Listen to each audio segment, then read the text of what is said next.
Welcome to Ride Ohio, discovering new rides in Ohio. If a club member went to jail, we tried to find a way to have his kids and family taken care of. The clubhouse was a place to go for Thanksgiving dinner. These were routine aspects of the club that law enforcement didn't want to think about. Since the cops couldn't dismantle the club through arrests and trials, the government seized any new way to attack the Hells Angels structure as a criminal organization. That way, they could get at members who hadn't committed criminal acts per se, but were merely hanging out with people who had. Since the government was convinced, for instance, that the Hells Angels controlled methamphetamine labs and had the direct kick in all the profits, they needed a way to bypass traditional conspiracy evidence and just show that being a part of the club was enough to get us. Then came RICO. RICO, which stands for Racketeer Influenced and Corrupt Organizations, is a federal statute that was part of the Organized Crime Control Act package passed by Congress in 1970. RICO was a variation of traditional conspiracy laws and anti-crime legislation that grew from racketeering laws of the 1950s. It came from the complaint that organized crime groups were becoming too profitable and powerful. Law enforcement experts felt that gangs or groups of criminals had become far too dangerous to society, and that through their leadership hierarchy and conspiracy tactics, criminals could distribute risk and profit among bosses and their followers. RICO focused not on individual criminals, but on federal prosecution of a group of people. In legalese, such a group is called the enterprise. Any group, even if it's a legal organization like a labor union local, a political group, or a motorcycle club, could be labeled as an enterprise, targeted by the government. The earliest RICO cases were aimed at mafia-type organizations, and the federal and state police enforcement bodies banded together with their new powers. An entire law enforcement industry was born. Federal prosecutors, with the help of the FBI, the DEA, and California law enforcement, decided that there was a criminal enterprise called the Hells Angels Motorcycle Gang, and that the activities of all its members constituted a criminal conspiracy. Under RICO, individual crimes could be combined to show a pattern of racketeering that violated state and federal laws. The feds could take past crimes, even if they were already adjudicated, and make a case for group conspiracy charges. Such prosecutions treaded dangerously on double jeopardy and statute of limitations safeguards. Any criminal activities that would be convicted on under RICO could carry as much as 20 years prison time for each count. One of the local television news reporters called RICO the law with the funny name. Now it was the government's big trump card against us, the big red machine, the Hells Angels. A carefully staged mass raid by the feds was originally scheduled for the dawn of June 14, 1979. But fearing a local leak, the feds moved it up to the previous evening. That's when fireworks began. Everybody in the club was scheduled to meet at the Oakland Clubhouse at 8 o'clock on June 13th. We were all there to ride to dinner at a restaurant in Alameda to celebrate Michael Malum's 10th anniversary as an Oakland Hells Angel. For everyone to arrive at the clubhouse by 8 o'clock meant that we'd leave our houses between 7 and 7:30. As we all got down to the Oakland Clubhouse, the cops started hitting our houses. First, they kicked in Jim's glass door. Since they had watched him leave, they already knew there was nobody in the house. The raids were performed in front of the television camera crews for the 11 o'clock news. They put on a valiant show, yelling into the empty house as an agent stuck his boot through Jim's glass window pane. It was all staged cops and robbers stuff. To this day, the cops swear we were tipped off in advance by the OPD that the raid was coming. But there were no Oakland police officers participating in the raids. In fact, the feds didn't even notify the Oakland police because they felt we had an informant deep inside the OPD. We got the first call while we were waiting at the clubhouse. The feds had raided Sergey Walton's house. He wasn't there, and he wasn't with us. Then another call came. They were raiding Moldy Marvin's house in front of TV cameras. He was gone too. Soon, everyone began calling home. If the feds answered your phone, you took off. When I called home, nobody answered, so I didn't take off. Those of us who were left decided to proceed to Mal's dinner. I had Michael's 10-year belt buckle and the $700 we had collected for the dinner tucked into my jacket pocket. We only made it about 3 blocks from the clubhouse when the feds caught up with us. A bunch of marked and unmarked cars swarmed around us. Guys jumped out, some wearing blue jackets with bold yellow type FBI on the back. I couldn't believe how the cops were taking this so seriously, sporting their battle fatigues and flak vests and pointing their weapons at us. We were placed spread eagle across the chain-link fence with officers posted every few feet aiming shotguns at our backs. "Put your hands in the air and don't move." "What the fuck do you want me to do?" I answered. "Not move or put my hands in the air." The feds were not amused. Sharon and I were handcuffed and shoved into the back seat of a white unmarked Impala. Instead of going straight to the federal building in San Francisco, we were driving aimlessly around the Oakland estuary area.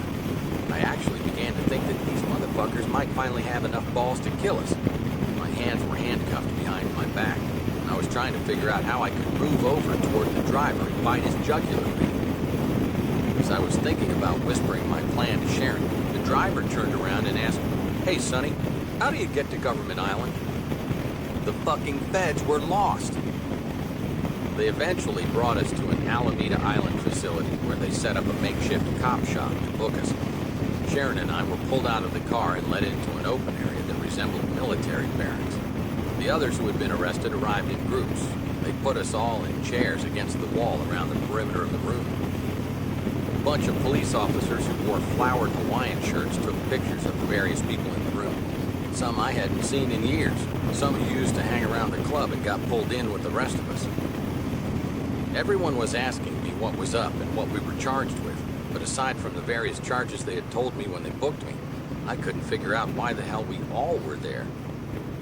After they had fingerprinted everybody and taken a lot more pictures, they moved all of us in one big group across the Bay Bridge to a federal holding cell high atop the San Francisco Federal Courthouse. Men were put on one side, women on the other. We sat there wondering what the fuck was up.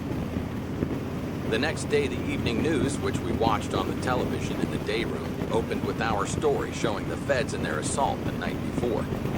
I hadn't realized how intense the raid had been, how many Oakland Hells Angels houses had been broken into, and how my house had been broken into too. On TV, authorities were shown carrying out boxes of my things as evidence. All of my stuff, flags, posters, plaques, and even gas tanks that had the Death Head insignia were being confiscated. The newscasters were accusing the Hells Angels of being a criminal organization with me as ringleader. In reality, I wasn't even an officer of the club anymore and hadn't been since I was released from Folsom in 1977. The accusations went on to say that the Hells Angels were deep into methamphetamine, manufacturing and dealing speed. We were drug trafficking and also involved with prostitution rings. U.S. Attorney G. William Hunter, who used to joke that he was related to Meredith, the victim at Altamont, was interviewed and said, "The club is an umbrella used to perpetuate criminal activity." Hunter's allegations went on to include extortion and murder. From the mouth of Jerry Jensen, the regional director for the Drug Enforcement Agency, came, "This operation," referring to the series of arrests the night before, "is extremely significant in that it's not only an indictment of individuals, but it's an indictment of the organization. The organization of the Hells Angels is in business to break the laws of the United States." The accusations went on and on. We were accused of buying off judges and prosecutors, paying off cops, and supporting a vast network of lawyers and bail bondsmen. We had handbooks listing police officers' radio frequencies, home phone numbers, their girlfriends' and boyfriends' phone numbers, and even unlisted numbers. According to one news anchor, we controlled the supply of methamphetamine and its distribution to the extent that, like the oil companies, we could raise and lower the price based on our stranglehold of the market. When the news was over, I realized we were in big trouble. I really didn't know anything about the racketeer-influenced and corrupt organizations laws. I assumed we had all been arrested for blowing up cops and dealing drugs. But this indictment, I was to learn, was different. The government was waging an all-out war to destroy the club once and for all. Wearing my orange jumpsuit, I was interviewed in jail by a television news reporter.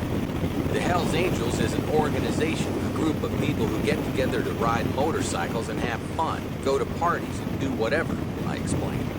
Just because certain people in the Hells Angels have committed crimes in the past does not make the organization a criminal organization.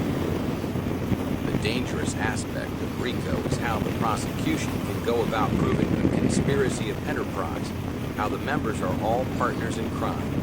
Even someone indirectly connected can be pulled in and be connected to the conspiracy. For example, if I sold drugs to one person, and let's say another angel sold drugs to that person as well, and I didn't even know about it, we would be considered involved in a conspiracy. The government was trying to prove that if one angel was convicted of, or even if he stood trial for, a murder, we all knew about it, and we conspired with him on the murder. They wanted to show and prove that we were a gang involved in criminal activities, and that was why we were together.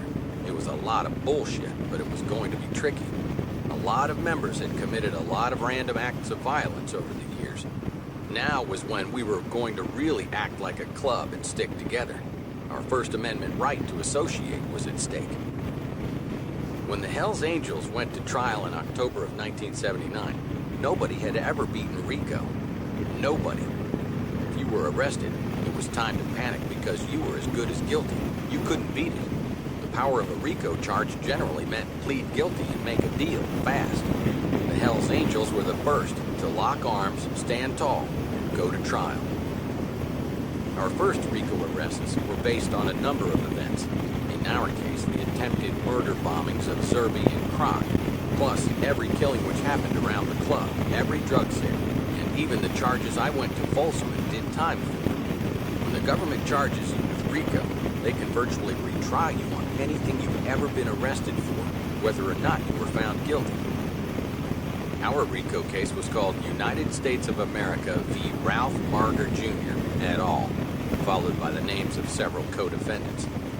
Up until the final weeks before the first raid, I was on top of the list, either by a stroke of alphabetical luck or as a prime leader. Of the original 28 indicted, 10 were allowed to plead out on relatively minor charges. One member was arrested with a gun. The deal was that if he pleaded guilty to the gun charge, they'd drop the RICO. We allowed it, since there was no sense in him getting stuck with a 40-year sentence for having a gun. Some of the defendants weren't Hells Angels, including Sharon, Anita Music, and Bert Stephenson's wife Charlene. It was Johnny Angel, Bert, Bobby England, Michael Music, Al Perryman, Manuel Rubio, and I, all Oakland club members, who stood trial among the 18. My bail was set at $1 million, then changed to $2 million. Sharon tried to raise the money from jail. A lot of my friends collectively put up their property. I finally told her to quit worrying about the bail because I knew I wasn't going to get out. After months and months in jail before trial, I was eventually brought before a magistrate who lowered my bail to $100,000 if I promised not to run around with the club while I was out. I told him to stick his bail up his ass. With all of the Hells Angels that were in the county jail, I told him I'd rather go back upstairs and be with them than be out walking. After that outburst, the judge told my lawyer, I knew I shouldn't have made that offer. While I was in jail, friends of the club took out a full-page ad in the San Francisco Chronicle, warning people about the dangers involving criminal RICO prosecution of the Hells Angels. The ad cost $10 grand and was done through donations. The government was riding all over our, and consequently your, constitutional rights. They kicked in our doors and windows and hauled us away in handcuffs. Regardless of where you stand on the political spectrum, the ad stated, understand that the government is stripping away your rights in the name of protecting you from so-called subversive groups. We put our lawyers to work, pooling our strategies. Many of the lawyers were scared to death of RICO and contemplated making deals. The government offered us 5-year prison terms to avoid trial.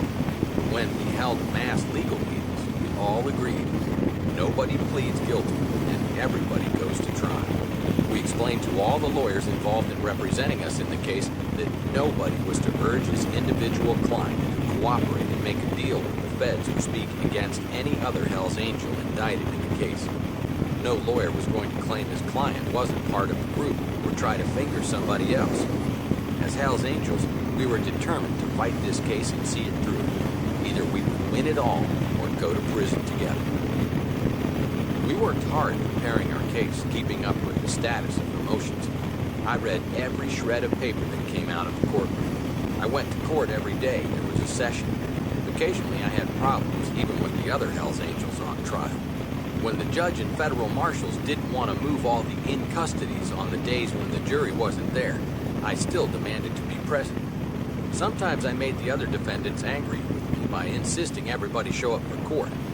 We had made a deal, and I insisted we all go. The trial soon became a fiasco, and in the midst of it, we tried to have as much fun as we could. With a team of 18 lawyers and 18 defendants, a multi-tier seating system was constructed in the courtroom, and tent cards with names were placed on the various levels of tables. Each lawyer and accused person had to sit in the same place every day, since it was impossible for the judge to memorize everyone's name. There were so many defendants that an attorney might not hear his client's name mentioned for days.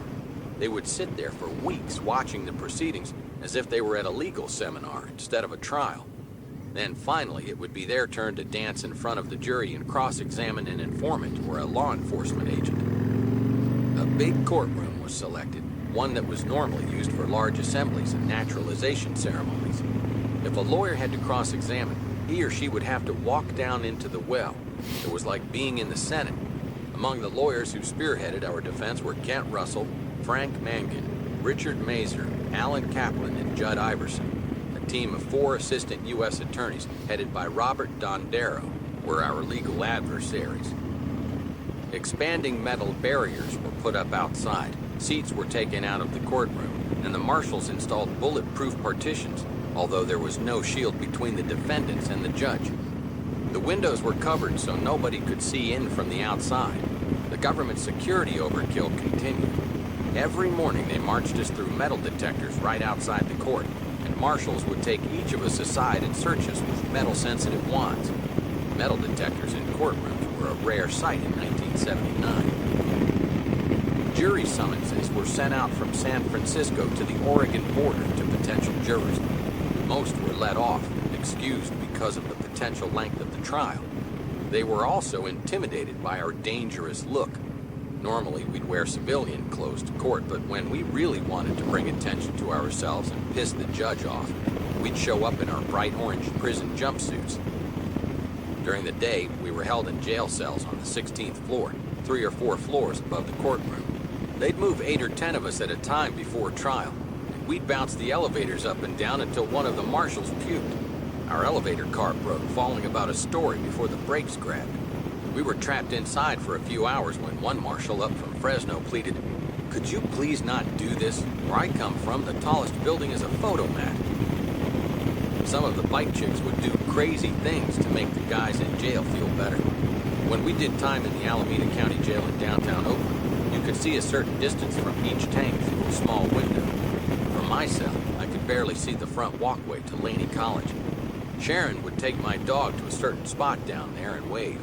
She even had an idea to put a trench coat and a hat on the dog and try to sneak him into the visitor section.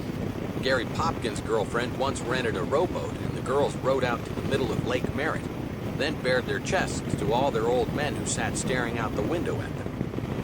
Although you would certainly never get away with it today, Bobby Dirt used to bring a video camera into the visiting area and tape us goofing around in a holding tank.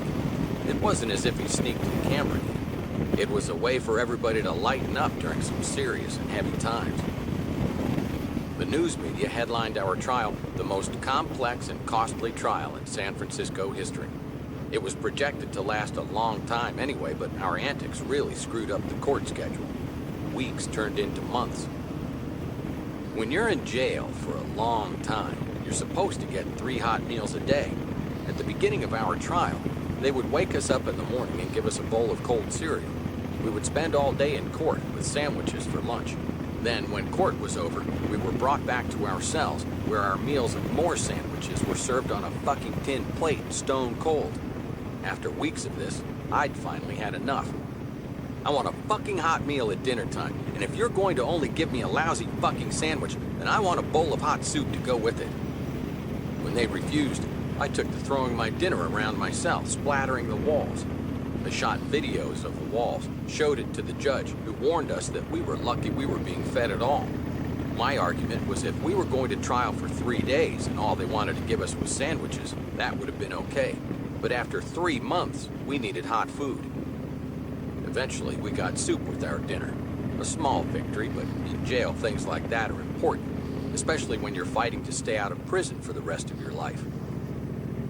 After a particularly contentious day in court, the judge finally warned me that I had better start acting like a defendant.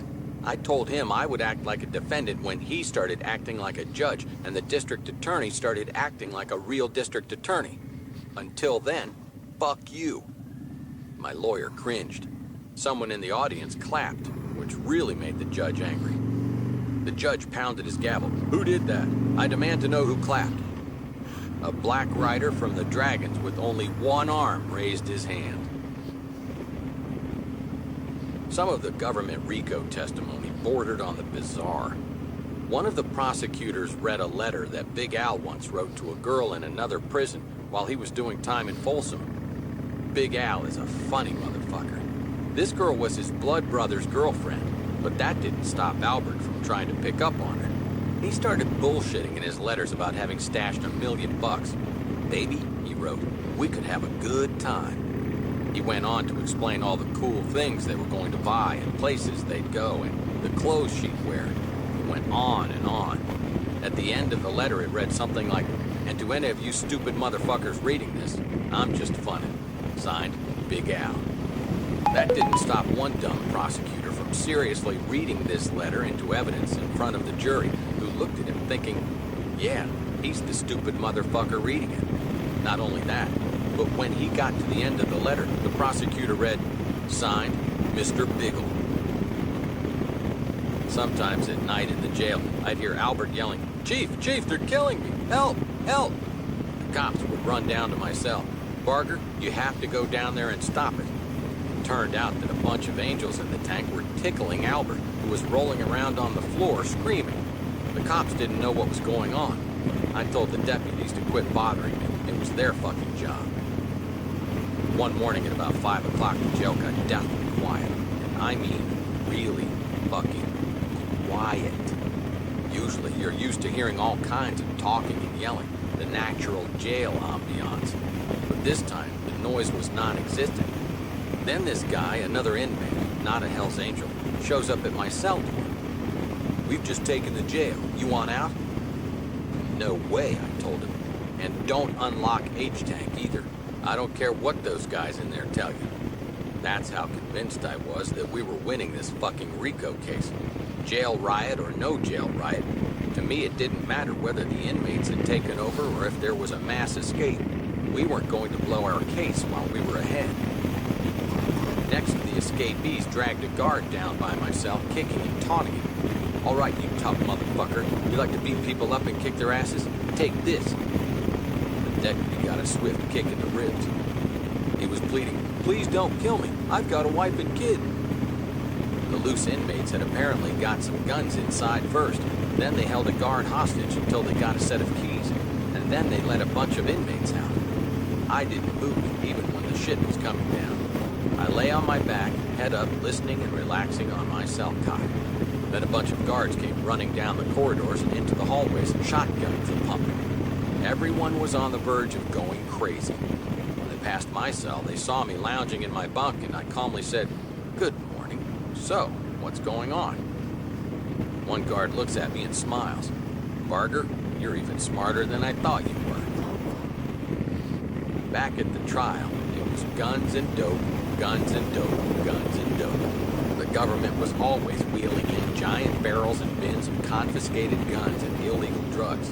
Then a deadpan state agent would provide dry details of each seizure to help establish predicate acts of the cases. We never cared what the state agent said. It was all old news anyway. Some cases tried 10 years prior. Our lawyers kept asking, so what? Where's the connection with the Hells Angels as a criminal organization?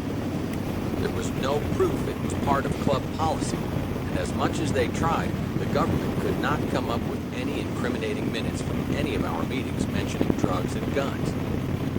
The only thing the government did come up with was our no dope burn rule. back when we printed out our rules and they were leaked to the newspaper. The no dope burn rule was something we had come up with that was supposed to keep members honest and straight up. The U.S. attorneys tried to use the old written club law about no dope burns to signify that we were buying drugs as club business, which was extremely flimsy. Another government witness, a DEA chemist, testified that one of us manufactured drugs that were 109% pure. As each witness in his testimony went down in flames, the judge warned the government that if they didn't put more credible witnesses on the stand, he was going to have to throw the case out. It seemed to me that the judge didn't want the appellate court looking at the videotape that was being made, because it clearly showed some government witnesses with shaky credibility. Halfway through our defense, all of a sudden I felt the press coverage shifting over to our side. Sometimes you can tell what the government is about to do, or who they're about to raid, by what you read in the newspapers or see on the television news. Before our raid, there were lots of stories printed about the Hells Angels and our antics with facts supplied not by direct evidence, but by informants and reliable sources. After a month-long press campaign, along comes the big raid. As a result, after reading and seeing the news stories, the public figures, yeah, they finally got them dirty sons of bitches. It's certainly no accident that the feds pre-arrange events and bring the press along to the raids. It all looks good on television. The cops and the DAs are doing their jobs, arresting the scum of the world, pleasing an unwary public. The press will often cover dramatic testimony, while rarely printing any coverage that rebuts dramatic testimony. That's why we may seem guilty on television and in the newspapers. The press regularly reports what the rats say, but rarely reports the cross-examination that exposes the inaccuracies of informant testimony with the same energy. After so many unsuccessful government witnesses on the stand, the press began to smell something funny. One television reporter named Mike O'Connor filed a 2-part report on the trial for KTVU in Oakland, showing how vulnerable any organization could be if the government went after it and indicted it on RICO. The government rested their case after having worked through dozens of witnesses. I was set to testify. At first, our lawyers did not want me to. Criminal lawyers rarely want their clients to ever take the stand. Kent Russell and Frank Mangan, however, knew I wanted to testify all along. Unlike the government witnesses, I would address the jury with an honest and straightforward approach. I held firm. Buck, yes, I'm taking the stand. Our lawyers, some of whom were ex-prosecutors, sat me in a room and grilled me and prepared me until I was ready for any question the government could possibly ask. The tension mounted in our defense team, but nothing was going to stop me from going up there and speaking the truth. Our defense team was upset. They felt the government had a weak case, and I might only jeopardize things by going on the stand. On the stand, I was questioned by my lawyer, attorneys representing my co-defendants, and of course, the government's prosecutors. A lot of my testimony was based on my personal history, going back to when I was 18 years old, having founded the Oakland chapter of the club. I denied that the Hells Angels had a policy of criminal activity. I stressed that we were more of a club and less of a gang. We liked to ride motorcycles together, I kept repeating. After 5 days, I walked off the stand, and our team realized the show was over. Following my testimony, we never even waged a defense. We veered right into closing arguments. It was now all up to the jury. Some of the final arguments got pretty tricky and far out because the technicalities of RICO were so confusing. All 18 lawyers gave a final statement, which made it difficult to keep the jury's interest. When it was Kent Russell's turn, he had designed this huge board detailing the supposed drug activities between Sharon and me and a pair of informants. He used a pretty office assistant to flip the charts like an attractive television game show hostess. By the end, we demonstrated 7 conflicting dope deals with 7 different stories that nobody could have believed ever happened. After the arguments were heard, the jury was sequestered until they reached a verdict. It wasn't a lily-white jury by any means. They never seemed to get angry with us. In fact, over the long trial, we all became like a big family. As Hells Angels, we behaved relatively well, which contradicted what the jury was supposed to feel inside of a bulletproof courtroom. The jury's body language day in and day out convinced us that they didn't see us as the monsters we'd been built up to be. Late June of 1980, the jury informed the judge that they were at an impasse in reaching several verdicts. The judge conferred with the lawyers before the other in-custodies and I arrived. The judge wanted to let the jury go. Russell and the team were caught up in a stressful situation. Nobody wanted to repeat this year-long trial ordeal. Usually, in criminal law, a defense attorney will advise his client that a hung jury can be a positive thing. Without me there to quarterback a decision, Russell and Mankin were in a bind. They asked the judge to send the jury back into deliberations, to the horror of the other defense lawyers. The judge instructed the jury to keep trying. The judge told the jury they couldn't find me not guilty of the non-RICO crimes unless they found everybody else not guilty as well. The jury came back and acquitted Sharon and Ron Elledge and me on the RICO charges, with the hung jury on the predicate acts. So the judge instructed the jury to X out the not guilties of the verdict for Sharon and me. There were no major racketeering charges levied against us by the jury. The government wouldn't release me right away. Because of the hung jury, they wanted to retry me along with another set of defendants during round 2. Then they said they would release me if I signed a non-association with the club. Once again, I refused. July 2nd, while I awaited release, Russell spoke to the press. No angels have been found guilty of being racketeers. The Hells Angels Motorcycle Club has been vindicated. The government failed to prove the club itself is an illegal enterprise. Conspiracy is easy to prove, continued Russell, and the government failed to do it after 2 years of investigation, millions of dollars, and buying witnesses that we proved lied on the stand. The legal bills hit both sides hard. Defending ourselves cost us a total of between $1 million and $2 million, while the government spent closer to $3 million to $5 million to prosecute us. At one point, I told them if they gave us the $5 million, the Hells Angels would be good as a group of Christian Boy Scouts, and they would never hear from us again. At the time, 1979, we were the largest defendant case in the history of the federal government, and also the longest RICO criminal trial. The whole ordeal lasted over a year. We were arrested in June of 1979. The jury was seated in October, and the verdict was delivered in July of 1980. They changed the indictment 3 times. The trial lasted 9.5 months. The prosecution was pissed off and wanted to go for round 2. We staged a press conference to protest the cost and time of this RICO fiasco. 8 angels were left in jail for the second case, but rather than retry me, they dismissed the predicate acts against me. But Hells Angels Bert Stephenson, Alan Pizarro, Manuel Rubino, and Ron Elledge were eventually fined and jailed on mostly weapons charges after a smaller second trial. Although I was let go in August of 1980, round 2 was another big waste of time and money. I probably should never have been included in the original case. As it turned out, they added me in as the guy in the forefront, the guy they wanted to convict. The government gambled. They thought we'd all scatter and rat on each other, which is what had happened in many prior RICO cases that they had prosecuted.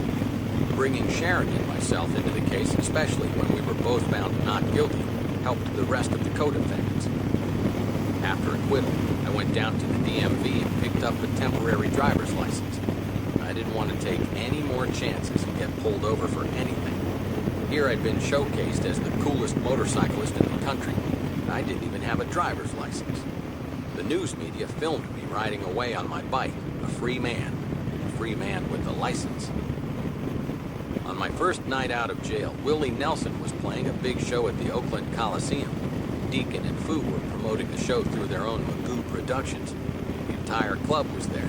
I wore a big cowboy hat and drank from a small... Hope you enjoyed it. I did. Leave a comment, please. Give me a thumbs up or a thumbs down. Till next time, ride safe. Enjoy the ride.